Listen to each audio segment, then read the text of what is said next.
क्या आपको मालूम है, अगर यूएस ईरान वॉर खत्म भी हो जाए तब भी पेट्रोल डीजल और एलपीजी के दाम कम नहीं होते और इसका इफेक्ट इंडियन इकोनॉमी और स्टॉक मार्केट पर लंबे समय तक दिख सकता है। नमस्कार दोस्तों, आप सभी का स्वागत है इन्वेस्ट विद सुमित पर। आज हम समझेंगे गैस सप्लाई इम्बैलेंस क्यों लंबे समय तक रह सकता है, ऑयल प्राइसेस क्यों स्टेबल हाई रह सकते हैं और इसका असर इंडिया, ग्लोबल मार्केट्स और कंज्यूमर्स पर कैसे पड़ेगा। FGE एनालिस्ट नसेरी के अनुसार इवन कॉन्फ्लिक्ट समाप्त होने के बाद भी ग्लोबल गैस सप्लाई तुरंत नॉर्मल नहीं होगी। इसका मतलब ऑयल मार्केट टाइट रह सकता है और प्राइसेस लंबे समय तक एलिवेटेड रह सकते हैं। यह सिचुएशन ग्लोबल एनर्जी मार्केट्स में अनसर्टेनिटी को लंबे समय तक बनाए रख सकती है। Middle east region global oil supply का एक मेजर सोर्स है। स्ट्रेट ऑफ हॉर्मुज जैसे shipping routes global energy supply के लिए बहुत इंपॉर्टेंट हैं। अगर यहाँ टेंशन बना रहता है तो ऑयल ट्रांसपोर्ट स्लो हो सकता है और फ्रेट कॉस्ट बढ़ सकती है। इंश्योरेंस कॉस्ट बढ़ने से क्रूड इंपोर्ट और एक्सपेंसिव हो जाता है।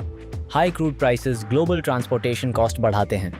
मैन्युफैक्चरिंग कॉस्ट बढ़ती है और इन्फ्लेशन प्रेशर ग्लोबल लेवल पर बढ़ सकता है। इसका असर यूएस, यूरोप और एशिया मार्केट्स में वॉलेटिलिटी के रूप में दिखाई देता है। एनर्जी इंपोर्टिंग कंट्रीज की ग्रोथ एक्सपेक्टेशंस भी स्लो हो सकती हैं। इंडिया का एनर्जी सेक्टर इंपोर्ट्स पर डिपेंडेंट इकोनॉमी है। क्रूड प्राइसेस बढ़ने से इंपोर्ट बिल इंक्रीज हो सकता है।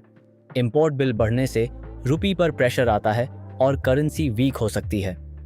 रुपी वीक होने से इलेक्ट्रॉनिक्स, मशीनरी और फ्यूल इंपोर्ट्स और एक्सपेंसिव हो जाते हैं। स्टॉक मार्केट पर्सपेक्टिव से एविएशन सेक्टर पर प्रेशर आ सकता है। पेंट कंपनीज और केमिकल कंपनीज की इनपुट कॉस्ट बढ़ सकती है। लॉजिस्टिक्स कंपनीज की ऑपरेटिंग कॉस्ट इंक्रीज हो सकती है। ब्रोकरेज हाउसेस का मानना है upstream energy companies relative strength दिखा सकती हैं। डिफेंस सेक्टर भी जियोपॉलिटिकल अनसर्टेनिटी में इन्वेस्टर इंटरेस्ट अट्रैक्ट कर सकता है। इन्वेस्टर्स को क्रूड ऑयल प्राइस ट्रेंड पर नजर रखनी चाहिए। Middle east shipping developments important signal बन सकते हैं। Global inflation data market direction influence कर सकता है। फॉरेन इंस्टीट्यूशनल इन्वेस्टर्स की एक्टिविटी भी सेंटिमेंट तय करती है।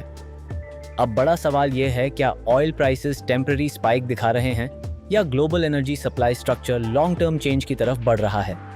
अगले वीडियो में हम समझेंगे क्रूड प्राइसेस बढ़ने पर इंडियन स्टॉक मार्केट के कौन से सेक्टर्स सबसे पहले रिएक्ट करते हैं। यह सिग्नल्स इन्वेस्टर्स के लिए आने वाले मार्केट फेजेस में काफी महत्वपूर्ण साबित हो सकते हैं।